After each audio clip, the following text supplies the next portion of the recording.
नमस्कार, सुप्रभात news MP के संध्या समाचार में आपका स्वागत है। खबर को शुरू करने से पहले आप सभी से निवेदन है कि इस वीडियो को लाइक करके चैनल को सब्सक्राइब जरूर करें। तो चलिए शुरू करते हैं आज शाम की मुख्य खबरें। जबलपुर में 1 जनवरी से शुरू होगा अग्निवीरों का प्रशिक्षण। जबलपुर भर्ती क्षेत्र में चयनित युवाओं को देश के अलग अलग रेजिमेंटल सेंटर्स के लिए रवाना कर दिया गया है। जबलपुर के 3 प्रशिक्षण केंद्रों में देश के अन्य भर्ती केंद्रों से चयनित होकर आए अग्निवीरों का प्रशिक्षण होगा। इन सेंटर्स पर अग्निवीरों का आना शुरू हो चुका है। जबलपुर में करीब 2 महीने तक चली अग्निवीरों की भर्ती प्रक्रिया अब प्रशिक्षण के स्तर पर पहुंच चुकी है। जबलपुर भर्ती केंद्र में मध्य प्रदेश और छत्तीसगढ़ के करीब 415 युवाओं का अंतिम चयन हुआ, जिनको प्रशिक्षण के लिए देश के दूसरे रेजिमेंटल केंद्रों में रवाना किया जा चुका है। इसी तरह से देश के अन्य भर्ती क्षेत्रों से भर्ती अग्निवीर जबलपुर के रेजिमेंटल सेंटर्स में आ रहे हैं। देश के सभी प्रशिक्षण केंद्रों पर अग्निवीरों का प्रशिक्षण 1 जनवरी 2023 से एक साथ शुरू हो रहा है। भोपाल से रीवा व दतिया का जुड़ेगा हवाई कनेक्शन, छोटा विमान चलाने की तैयारी। वर्ष 2023 में भोपाल से रीवा एवं दतिया तक सीधी उड़ान शुरू हो सकती है।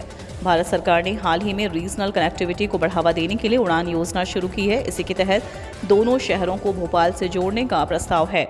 एयरपोर्ट अथॉरिटी ने इन उड़ानों के संचालन के लिए फ्लाईबिग को अधिकृत किया है। कंपनी अगले 6 माह के अंदर उड़ानें शुरू करेगी। इसके लिए नगर विमानन महानिदेशालय ने भी स्वीकृति दे दी है। रीवा में नया एयरपोर्ट बनने का प्रस्ताव है। माना जा रहा है कि अगले 6 माह में यहां रनवे का विस्तार हो जाएगा। इसके बाद विमानों की आवाजाही हो सकेगी। इसी उद्देश्य से एयरपोर्ट अथॉरिटी के मुख्यालय ने कंपनी को उड़ानें प्रारंभ करने के लिए 180 दिन का समय दिया है। इस रूट पर 19 सीटों वाला विमान चलाया जाएगा।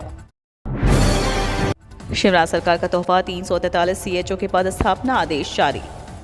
मध्य प्रदेश के आयुष विभाग ने 343 सीएचओ के पदस्थापना के आदेश जारी किए हैं। इसके तहत आयुष विभाग ने प्रदेश में हेल्थ एंड वेलनेस सेंटर में रिक्त पदों में 343 आयुष सीएचओ के पदस्थापना के आदेश जारी कर दिए। प्रदेश में राष्ट्रीय आयुष मिशन के अंतर्गत 562 Ayush health and wellness centre स्थापित करने की स्वीकृति दी। पदस्थापना संबंधी आदेश आयुष विभाग की विभागीय वेबसाइट और एमपी ऑनलाइन के पोर्टल पर भी जारी किए गए हैं।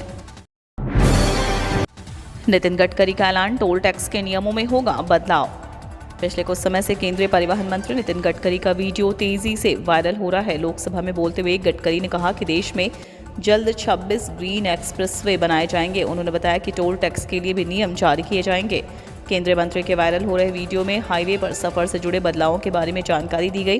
परिवहन विभाग की तरफ से किए गए इन बदलावों का असर करोड़ों वाहन चालकों पर पड़ेगा।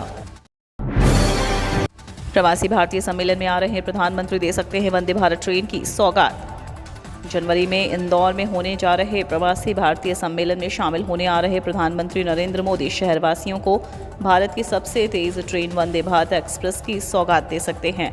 प्रधानमंत्री खुद इस ट्रेन को हरी झंडी दिखाकर रवाना करेंगे। अब तक शुरू हुई सभी वंदे भारत एक्सप्रेस को प्रधानमंत्री ने हरी झंडी दिखाई है। इस ट्रेन के लिए पिट लाइन को अपडेट किया जा रहा है। संभव है कि ट्रेन इंदौर से जयपुर या जबलपुर के लिए शुरू होगी। मंडल के रेल अधिकारी अभी इस संबंध में कुछ भी बताने से बच रहे हैं। सूत्रों का कहना है कि दिल्ली से मिले निर्देश के बाद इस ट्रेन को शुरू करने के लिए युद्ध स्तर पर तैयारी की जा रही है। रोजगार मेले में प्रतिष्ठित कंपनियों में बेरोजगार युवाओं को मिलेगा रोजगार का अवसर। जिले में बेरोजगार युवाओं को रोजगार के अवसर मिल सके, इसके लिए रोजगार मेले आयोजित किए जा रहे हैं। इसी कड़ी में 1 दिवसीय लघु रोजगार मेले का आयोजन गुरुवार को किया जाएगा। रोजगार मेले के विभिन्न प्रतिष्ठित कंपनियों के प्रतिनिधि शामिल होंगे, जो युवाओं का चयन करेंगे। जिला रोजगार कार्यालय परिसर पोलो ग्राउंड में रोजगार मेले का आयोजन 29 दिसंबर को प्रातः 10:30 बजे से दोपहर 3 बजे तक किया जाएगा। उप संचालक रोजगार पीएस मंडलोई ने बताया कि इस रोजगार मेले में निजी क्षेत्र की 500 से अधिक प्रतिष्ठित कंपनियां विभिन्न पदों पर भर्ती करेंगी। इंदौर में 180 सैंपल्स की जांच में कोई कोरोना संक्रमित नहीं मिला। कोरोना संक्रमण के नए खतरे के बीच इंदौरियों के लिए राहत भरी खबर है। मंगलवार को शहर में किसी भी व्यक्ति में कोरोना संक्रमण की पुष्टि नहीं हुई। इस दिन इंदौर में 180 संदिग्ध सैंपल्स की जांच की गई। इनमें से एक भी कोरोना की पुष्टि नहीं हुई। वर्तमान में इंदौर में कोरोना के 2 मरीज उपचाररत हैं। इनकी स्थिति सामान्य बताई जा रही है। नववर्ष पर मध्य प्रदेश के जिलों में सुरक्षा व्यवस्था के मद्देनजर कलेक्टर्स को दिए रासुका के अधिकार। नए साल में उपद्रवी तत्वों को नियंत्रित करने और उन पर ठोस कार्रवाई करने के लिए राज्य शासन ने प्रदेश के सभी कलेक्टर्स को राष्ट्रीय सुरक्षा अधिनियम के तहत कार्रवाई के अधिकार दिए हैं। इस संबंध में गृह विभाग ने आदेश जारी कर दिए। राज्य शासन के आदेश के अनुसार कलेक्टर अपने जिले के सीमा के अंदर 1 जनवरी से 31 मार्च 2023 तक इन अधिकारों का इस्तेमाल कर सकेंगे। इंदौर, रतलाम और उज्जैन सराफा बाजार में सोने और चांदी के रेट।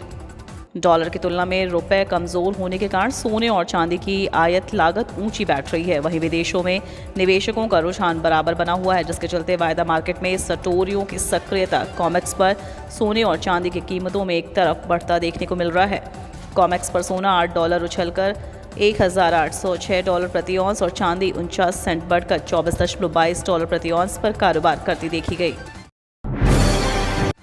हरी सब्जियां सस्ती होने से दालों की बिक्री पर पड़ा असर।